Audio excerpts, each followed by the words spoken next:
Hello, Aries. It's umomgtarot, and this is your someone's secretly talking about you tarot card reading. Let's have a look at the astrology reading cards, and then we'll get into the tarot spread as per norm. And if you'd like your own personal reading, check out the description. There is a link to the website.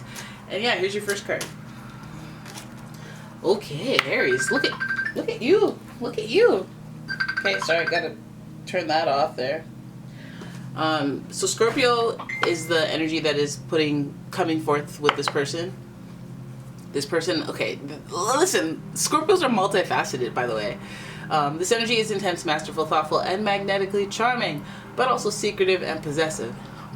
So Scorpio energy could be a gift or a curse. You know, they love you to the core. They'll be like, take care of you, babe. Don't worry about it. I don't want you stressed. I will take care of you, babe. But at the same time, you can get very possessive. You can get very bossy, controlling energy coming from this person. So let's see what they're talking about, because I don't want it to be your boss. I hope it's not. Anyways, your next card is Sagittarius. Sagittarius. And oops. What? Are you blind? Are you blound? Aquarius energy. Just clearing a box. Aquarius energy right there. Giving us freedom. But why is it so low? The energy is freedom-loving, rebellious, idealistic, and technological. Okay, so Scorpio and Aquarius energy. So this person is giving us very independent, very stealthy energy as well. Very private, very secretive, very independent as well. Even though Scorpio would like a lot of people around them, Aquarius, they usually have a big access to networks and different types of people. Aquarius energy, just very independent. So I'm still wondering about this person, this unique being, this bossy or very, almost, I want to say the word stush, but I don't know if anyone knows what that word is. I would say like almost obnoxious type person, I feel like. So then we have Leo energy coming in here, and the energy is flamboyant, dramatic, proud, and passionate. It focuses on the importance of self-belief. Leo, good. I mean, listen, I'm looking for the best. I'm looking for the best here, but this combination in particular is like giving me a little concern, but like, let's not jinx it until we get to the tarot spread. Okay? The Leo energy is telling us that this person is very creative, they're very charming, they have a thirst or zest for life. They like to be free in the sense that they can do whatever and explore and adventure anywhere and do whatever they want, but they don't really feel all that inhibited. The sun belongs to them, and the sun kind of runs this planet. And Leo, usually they exercise emotional intelligence and strength. So these are like some positive qualities, but I feel like this could go left real quick with the Scorpio energy and the Aquarius energy, because you could think that you're so unique that your pride won't allow you to accept any advice or any type of like coaching. It's like, no, I know my way, I know myself, I'm going to do my own thing, that's me. And then also it can be very possessive and be like, well, everyone else should do it like me too. And so this energy I'm wondering about. But I'm going to have a look at the Angel Tarot and see what's going on as far as what they're talking about. And here we go. This is your first card. Damn! Death. Death. Death. Alright, the Death card is associated with Scorpio. This is very interesting. This is the Angel of Transformation. So we know the bigger themes are abound. Or afoot. Bound or afoot. Okay, so then we have the King of Pentacles. This is also very interesting because it's generosity, and we just kind of touched on the fact that Scorpio will be that type of a provider for their loved ones. They will support their loved ones, and they will want loyalty. They will want you to like kind of follow their lead if they are supporting you. But they're very nurturing to their loved ones for sure. This King of Pentacles would give me the sense that this person is providing financial support. Or just opportunity support.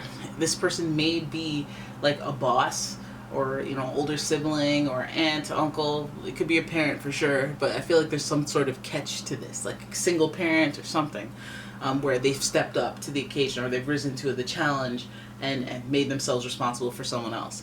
So the Death card, it was going to give us this person transforming, changing, undergoing a unique change in their life, where it ends one chapter and starts another. So this person may be going through bigger themes and bigger, like wanting to feel a bigger sense of control.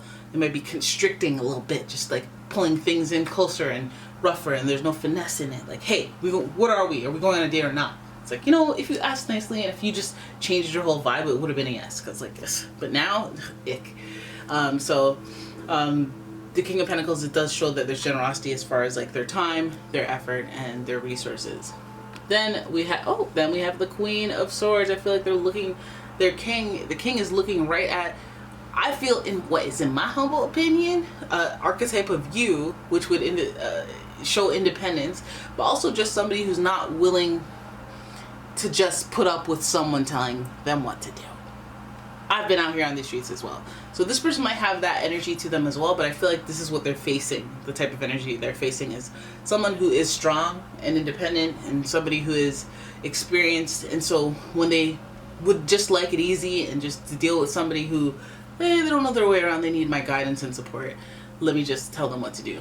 If they do that to a Queen of Swords, it's kind of like, who you think you're talking to? Like I was born yesterday. It's almost insulting. Now this person could even be a little abrasive. You could be even a little abrasive with this person where you're just like, I find them condescending. I find them kind of know-it-all-ish. I find them very controlling. You know, and this person has access to my dollars and coins or my place of work, so I can't really say how I truly feel because I don't want to put that in jeopardy. I got to be smart and stuff like that. But generally speaking, like, I'm not here for the foolishness with this person, their controlling ways.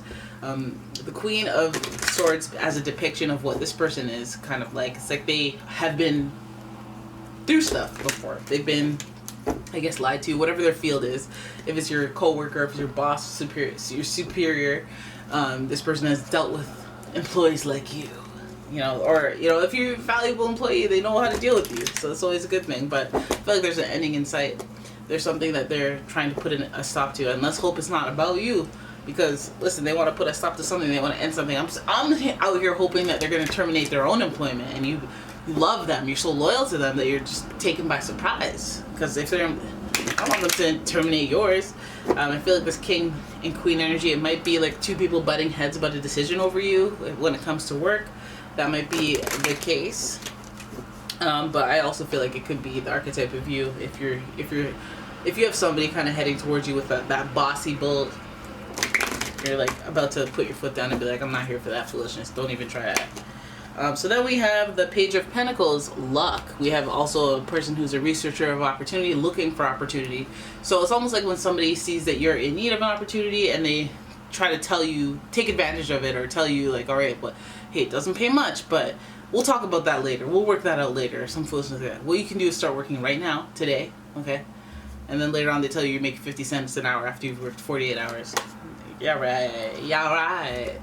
Okay, and then your final card is the Two of Cups, partnership. So I think that there is a partnership or some sort of connection with you and this person in loyalty and bossiness. I feel like you guys are coming together in like some type of work-related agenda, or I mean, I feel like if this is a romantic connection, partnership, I feel like there's work to be done before you get together. There's some, hey, you have to understand I'm rough around the edges, and that you have some more stuff to learn. Okay, you can get lucky. You know, that would be synergy and whatnot. That would be a connection that makes us go, oh, okay, I'm not sleeping on you. I'm gonna acknowledge that you're something special and whatnot. So I feel like that's a realization, almost an awakening, almost an aha kind of moment, transformation, if you will. But I feel like this progression is moving into the next chapter or the next phase. So this person could either be very significant in your life and usher you into the next chapter of your life, or this person can really try to like exercise the you that you're going to become as a result of this next chapter in your life. I feel like making a new connection or finding yourself having a greater understanding of each other could be at the end of this. But I feel like this person is just talking about you because they have some serious decisions to be made as they are changing their lifestyle. Hopefully it's more in their control than not what they're trying to change. Some of them are trying to move. Some of them are trying to really understand themselves or clear their karma. Maybe they've been, embarked on a spiritual path. I feel like if that is the case, I feel like they're trying to be generous. They have the money. They got the money situation down good. They've established themselves in their career, essentially, but then they probably need that spiritual nourishment. And they're on that path, and that path might lead them to a connection with you. Because they may you may end up on the spiritual path because they have. You may end up on the spiritual path because you may be lacking some of the qualities that you want from this person, and you interact, intercept, come together, and boom, partnership. I feel like it's a journey for that partnership. I feel like this transformation leads to this partnership. So, you know, this person may be somebody that's just in the background plot of your storyline, and they may seem like a salty Gus in the whole background. You're like, psst, always salty, can't deal with it. But then, you know, they come to the forefront when it comes to get hiring in a different department where you want to be or some crap like that, and then you start to, you know, see beyond the rough exterior. You go, no wonder you're salty. This whole team is incompetent, but I'm here now. But I am here now, okay?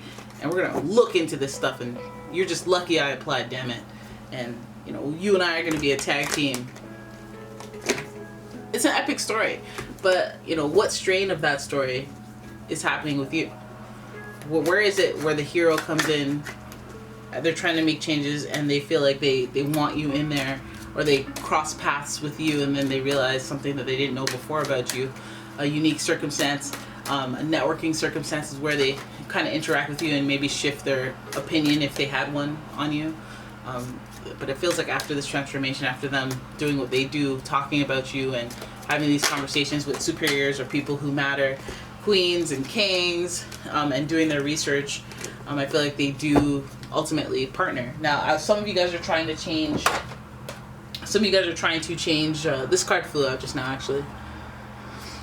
It's the death card from the Oceanic. That's interesting, because I was shuffling with the Oceanic tarot deck because it's just sitting here, and then that card flew out, and it was the death card as well. That's crazy. So I feel like there's something that is coming to an end, an abrupt halt. You know, it doesn't even have to be abrupt. It could be just like, hey, it's time to move on. It doesn't have to be a dark and disturbing thing, even though it's karmically aligned, because the Scorpio Pluto energy is about rebirth that is in full swing because of the ending or the destruction of something else. So yeah, this person's going through change. That's why they be talking about you. But I think that they ultimately are heading towards a connection with you, and that's why they're talking about you. Alrighty, so that is your reading. I hope you enjoyed it. If you did, please give the video a thumbs up and subscribe to the channel. Leave a comment, share the video, and if you'd like your own personal reading, please check out the description. There is a link to the website, as well as a link to my Etsy shop, and I will see you in the next one. Bye-bye.